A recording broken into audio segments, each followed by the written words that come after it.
সন্ধ্যাবেলায় এরকম গরম গরম ভেজিটেবিল চপ খেতে কার না ভালো লাগে, আর সঙ্গে যদি থাকে সস।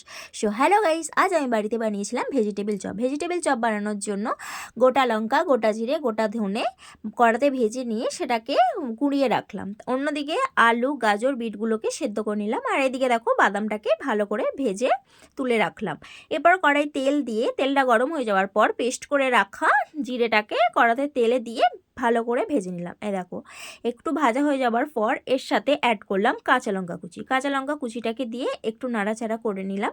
নাড়াচাড়া করে নেওয়ার পর বিট গাজরটাকে ওর সাথে অ্যাড করে নিলাম। অ্যাড করে লো ফ্লেম দিয়ে ভালো করে ভেজে নিলাম। ভালো করে ভেজে নেওয়ার পর এর সাথে ছাড়িয়ে রাখা কড়াইশুঁটিগুলো অ্যাড করে নিলাম। আমি একটু পরিমাণটা বেশি দিয়েছি, তোমরা চাইলে কম দিতে পারো।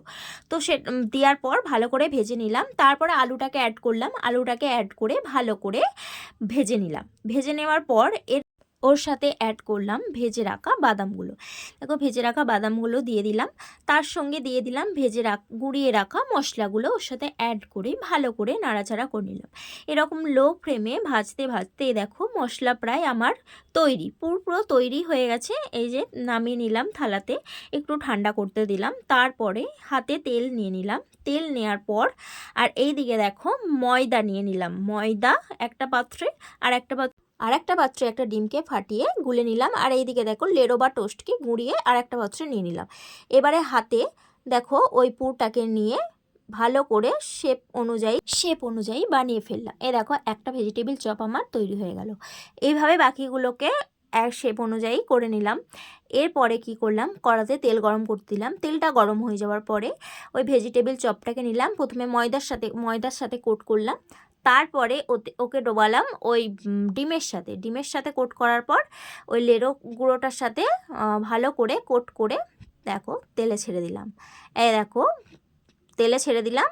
দেখো তারপরে দেখো হয়ে গেল আমার একটা ভেজিটেবিল চপ আমার বানানো হয়ে গেল। দেখো কত সুন্দর হয়েছে। দেখো এভাবেই বাকিগুলো আমরা একই নিয়মে করে নিলাম। ওভাবেই দেখো হয়ে গেল আমার বাকি ভেজিটেবিল চপগুলো। তো দেখো বানিয়ে ফেললাম বাকি ভেজিটেবিল চপগুলো। এগুলো হচ্ছে সবগুলো আমার বানানো হয়ে গেছে। দেখো কত সুন্দর হয়েছে, একদম দোকানের মতোই হয়েছে। আর সঙ্গে নিয়ে নিলাম সস। তো এই ছিল আজকের আমার ভিডিও। তো ভালো লাগলে অবশ্যই সাবস্ক্রাইব করো আর পাশে থেকো। দেখো।